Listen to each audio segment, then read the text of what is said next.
దేవునికి స్తోత్రం కలుగునుగాక. క్రీస్తు యేసునందు సోదరి సోదరులారా, మీ అందరికీ మన ప్రభువును రక్షకుడైన యేసుక్రీస్తు నామమున శుభములు వందనాలు తెలియజేయచ్చు ఉన్నాను. రండి, దేవుని వాక్యమైన బైబిల్లో నుండి కొన్ని మాటలు చదివి ధ్యానం చేసి మన జీవితానికి అన్వయించుకొని వాక్యానుసారంగా జీవించుటకు మనము ప్రయత్నం చేద్దాం.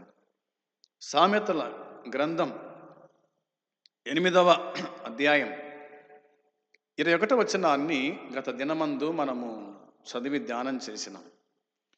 నన్ను ప్రేమించు వారిని నేను ఆస్తికర్తలుగా చేయుదును అని ఆయన పలికిన మాట.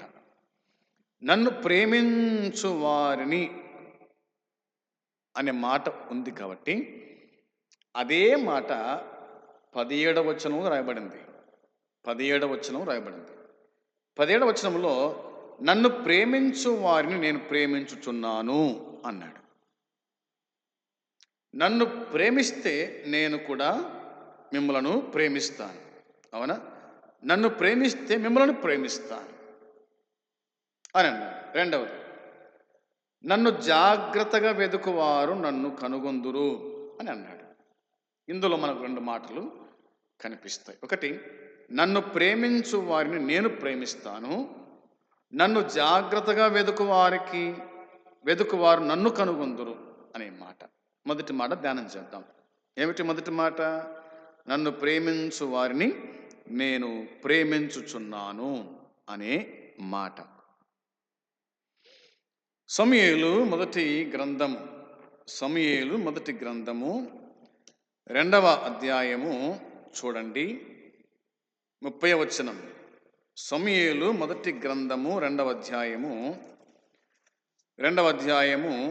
30వ వచనము చదువుతున్నాను. 30వ వచనంలో, నీ ఇంటి వారును నీ పితరుని ఇంటి వారును నా సన్నిధిని యాజకత్వము జరిగించుదురని యెహోవా ఆజ్ఞ ఇచ్చి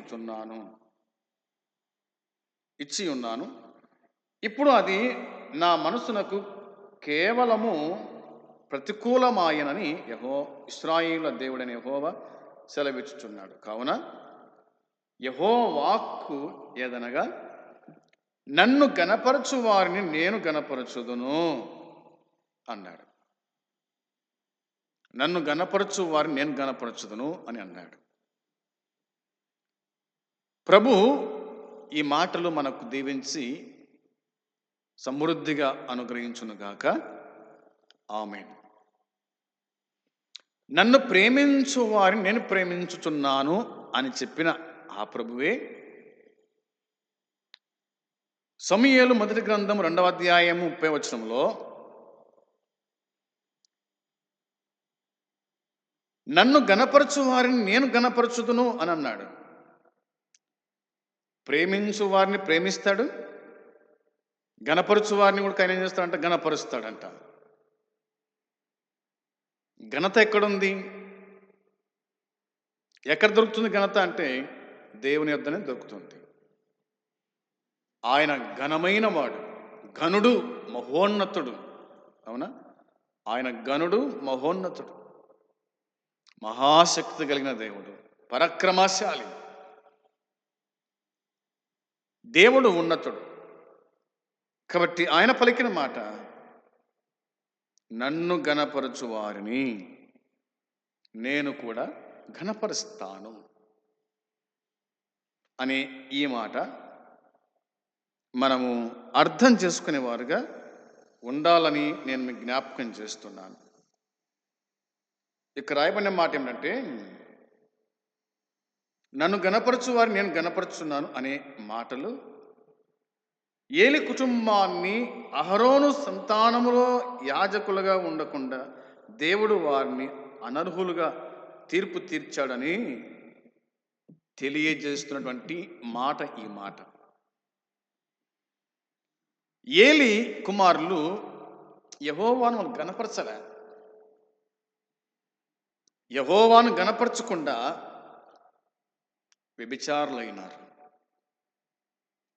మందిరంలో పనిచేసేవాళ్ళు, యాజకులు దేవుని గణపరచాల్సిన వాళ్ళు, దేవుని నామాన్ని కొనియాడవలసిన వాళ్ళు, దేవుని ఆరాధించవలసిన వాళ్ళు, వారి గురించి చెప్పిన మాట ఇది. అవునా? కాబట్టి ఏలి కుటుంబాన్ని, అహరోను సంతానములో యాజకులుగా ఉండకుండా దేవుడు వారిని అనర్హులుగా, అర్హులు కాదు వీళ్ళు, అనర్హులు కాబట్టి దేవుడు వారికి తీర్పు తీర్చినాడు. వాళ్ళు దేవుని గణపరచలేదు, తమను తాము గణపరుచుకున్నారు. చేయరాని కార్యాలు చేశారు కాబట్టి దేవుడు ఈ మాట పలికించినాడు అనేది వాక్యం తేటగా జ్ఞాపకం చేస్తూ ఉంది. 91వ కీర్తన 14వ చరణం చూడండి. 91వ కీర్తన 14వ చరణములో, అతడు నన్ను ప్రేమించుచున్నాడు గనుక నేను అతన్ని తప్పించెదను, అతడు నా నామమును ఎరిగి ఉన్నాడు గనుక నేను అతన్ని ఘనపరచెదను అని దేవుని వాక్యమే చెబుతూ ఉంది. ప్రియమైన వారలారా, వాక్యము చెబుతున్న మాట ఏమిటంటే, నన్ను ప్రేమించుచున్నాడు, అతడు నన్ను ప్రేమించుచున్నాడు. ఎవరు తాను? అవునా? ఎవరు ప్రేమిస్తున్నారు ఆయనను అనేది మనం చూస్తే ఎవరో కాదు, కీర్తనకారుడు లేదా మోసే కీర్తన అని మనం చూస్తున్నాం. ఇది మోసే కీర్తన. అవునా? మోసే కీర్తన. ఎవరైతే ఆయనను ప్రేమిస్తారో వారిని తప్పిస్తాడంట, మరణమును తప్పిస్తాడు, పాతాళం నుంచి తప్పిస్తాడు, దుష్ట మృగాల నుంచి తప్పిస్తాడు. అవునా? అందుకోసమే తప్పించదను అన్నాడు. అతడు నా నామం ఎరిగిన వాడు గనుక నేను అతన్ని ఘనపరచెదను. దేవుని నామాన్ని ఎరిగి ఉంటే నిన్ను ఆయన ఘనపరుస్తాడు.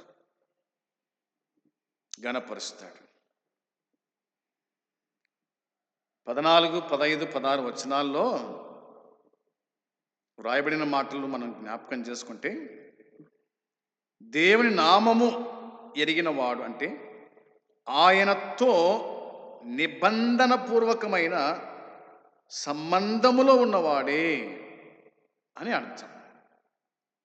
యెహోవా ఇశ్రాయేలీయులను కాపాడి ఆశీర్వదించడం ద్వారా తన రక్షణను వెల్లడిస్తున్నాడు అనేది మనకు అర్థమవుతుంది. కాబట్టి ఆయన విడిపిస్తాడు, కాపాడుతాడు, జవాబిస్తాడు, మన్నిస్తాడు, సంతృప్తి కూడా పరుస్తాడు అనేది ఈ వచనాలు మనకు జ్ఞాపకానికి తీసుకొని వస్తాయి.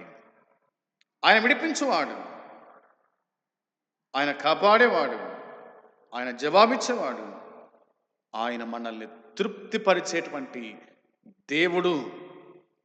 ఎప్పుడు? ఆయన నామాన్ని మనం ఎరిగి ఉన్నప్పుడే.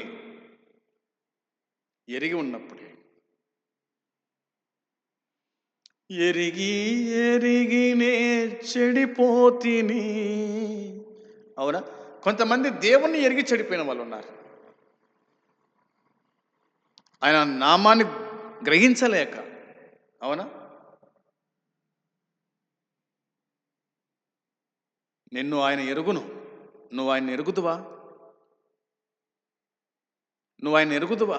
కొంతమంది అంటారు నిన్ను ఆయన ఎరుగుదును అంటారు, కానీ నిన్ను ఆయన ఎరుగునా? ఆయనకు తెలుసులే, నువ్వు ఆయనకు తెలుసా అనేది కూడా కొంత అవగాహన తెచ్చుకునే వారుగా ఉండాలని నేను ప్రేమతో జ్ఞాపకము చేస్తూ ఉన్నాను. మరొక మాట చూడండి, యోహాను సువార్త 14వ అధ్యాయంలో ఇలా దేవుని వాక్యం చెబుతుంది. యోహాను సువార్త 14వ అధ్యాయం 21వ వచనం, నా ఆజ్ఞలను అంగీకరించి వాటిని గైకొను వాడే నన్ను ప్రేమించువాడు నా తండ్రి వలన ప్రేమింపబడును నేనును వానిని ప్రేమించి వానికి నన్ను కనపరుచుకొందును అని చెప్పెను అన్నమాట ఉంది. నా ఆజ్ఞలను అంగీకరించి వాటిని గైకొను వాడే నన్ను ప్రేమించువాడు. ఆయన ఆజ్ఞలను గైకొనువాడే నన్ను ప్రేమించువాడు. ఆయన ఆజ్ఞలను తునీకరించువాడు. ఆయన ఎలా ప్రేమించగలుగుతాడు? అవునా? కాబట్టి నేను ఆయన ప్రేమిస్తున్నాను అని నీవు ఆయన ఇచ్చిన ఆజ్ఞలు కూడా గైకొని వారుగా ఉండాలి, అనుసరించు వారై ఉండాలి, ఆ ప్రకారంగా జీవించు వారై ఉండాలి. అప్పుడు ఆయన కూడా నిన్నేం చేస్తాడు? ప్రేమిస్తున్నాడు. అవునా? ప్రేమిస్తున్నాడు. తర్వాత నా తండ్రి వలన ప్రేమింపబడతాడు, నేనును వానిని ప్రేమించుచున్నాను అన్నాడు. నేను అతన్ని ప్రేమిస్తూ ఉన్నాను, ప్రేమిస్తున్నాను. ప్రేమైన వాళ్ళరా, మనము ఆయన ఆజ్ఞలను అంగీకరించు వారమై గైకొని వారమై ఉండాలి. అప్పుడే ఆయన మనల్ని గుర్తిస్తాడు, ఆయన మనల్ని ప్రేమిస్తాడు, ఆయన మనల్ని కాపాడుతాడు అని ఇవన్నీ కూడా ఈ వచనమందు మనకు కనిపిస్తాయి అనేటువంటిది మనకు అర్థమవుతుంది. మంచిది. ఇదొకటి. రెండవదిగా అక్కడ రాయబడింది కదా, నన్ను జాగ్రత్తగా వెతుకువారు నన్ను కనుగొందురు. నన్ను జాగ్రత్తగా వెతుకువారు నన్ను కనుగొంటారు అని ఆయన జ్ఞాపకము చేసినాడు. కనుగొంటారు. బైబిల్లో నుండి మనం చూద్దాం. దినవృత్తాంతముల మొదటి గ్రంథము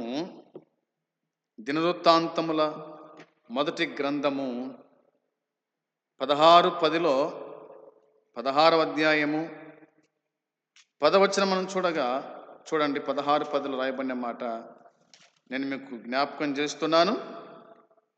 ఈ మాట గుర్తు పెట్టుకుందాము. 16:10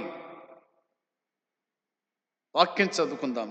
ఆయన పరిశుద్ధ నామమును బట్టి అతిశయించుడి, యెహోవాను వెదుకువారు హృదయమునందు సంతోషించుదురుగాక అన్నమాట. యెహోవాను వెదకువారు,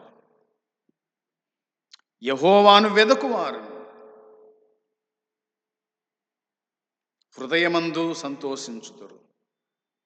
దేవుణ్ణి వెతుకుతే మన హృదయంలో ఏముంటుందట? సంతోషం. అవునా? సంతోషం. సంతోషం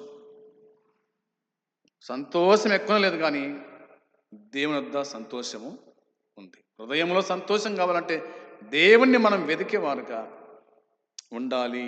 అదొకటి. తర్వాత 14వ కీర్తనలో ఇలా వాక్యం చెబుతున్నమాట చూడండి. 14వ కీర్తన 2వ చరణం.